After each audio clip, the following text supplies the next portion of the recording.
বিকেলবেলায় কোনো কাজ না থাকলে আম্মার বাসায় চলে আসি। আসসালামু আলাইকুম, সবাই কেমন আছেন? আলহামদুলিল্লাহ আমি ভালো আছি। চলে আসলাম আম্মার বাসার ছাদে।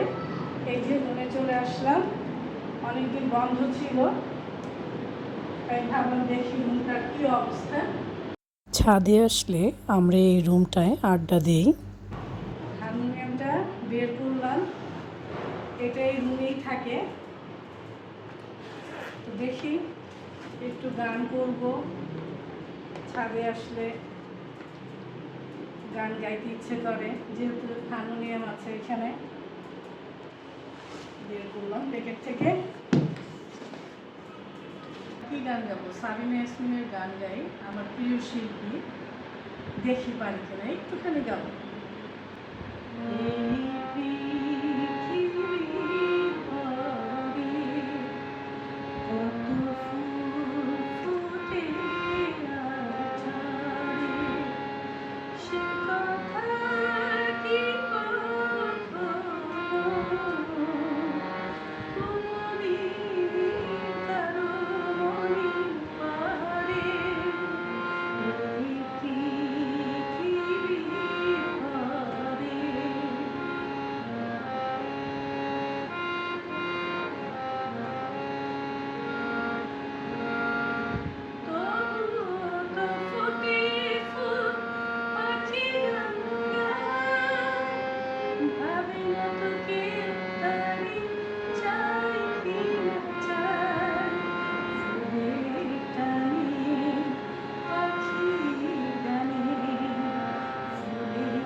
গান তো গাইলাম, জানি না কেমন হয়েছে।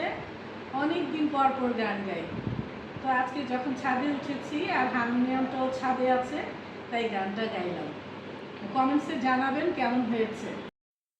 সিঁড়ি হোক, ছাদ হোক, ঘর হোক, আমি একটু গুছিয়ে রাখতে পছন্দ করি। এই যে আব্বার বাসার সিঁড়িটায় ওঠার সময় কি সুন্দর সিনারি দিয়েছে, আয়না দিয়েছে। এই লুকিং গ্লাসটা আমার কাছে খুবই ভালো লাগে। যারা ছাদে ওঠে তাদের কিন্তু খুব প্রয়োজন হয় এই লুকিং গ্লাসটা। এখন ছাদের দিকে যাই, দেখি কি অবস্থা। এখানে বিলাতি ধনিয়া পাতাও লাগানো হয়েছে। এখন উপরে ছাদে উঠছি।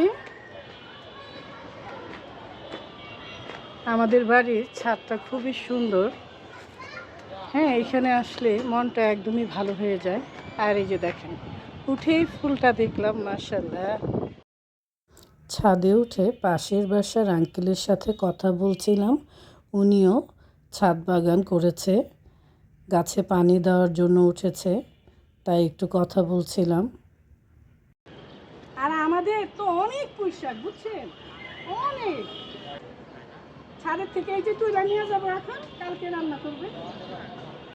মাশাআল্লাহ, আবারও পুঁইশাকগুলো কত বড় হয়ে গেছে। উপরের ছাদেও পানি দিতে হবে, কলটা ছেড়ে দিলাম।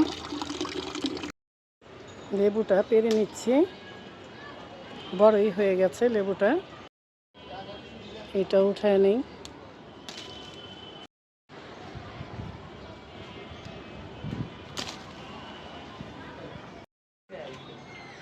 এই তো লেবুটা পেরে নিলাম, ঘরে যেয়ে শরবত করে খাবো। দেখো কত লম্বা হয়েছে পেয়ারা গাছটা। এটা কিন্তু খুব ভালো জাতের একটা পেয়ারা, আর ভিতরে লাল হয়। এই তো ছাদে আসলে কিছু না কিছু পাওয়াই যায়। আজকেও কাগজি লেবু নিয়ে নিলাম, শরবত করে খাবো। শুধু গাছ লাগালেই হবে না, গাছের যত্ন নিতে হবে। দেখেন আমাদের এই বাড়ির ছাদের গাছগুলো কত সুন্দর, কত ফুল ফুটেছে। তাই সব জিনিসেরই যত্ন নিতে হবে, যত্ন না নিলে কোনো জিনিসই টিকে না। সবাই ভালো থাকবেন, সুস্থ থাকবেন। আবারও দেখা হবে, কথা হবে। এখন আসি, আল্লাহ হাফেজ।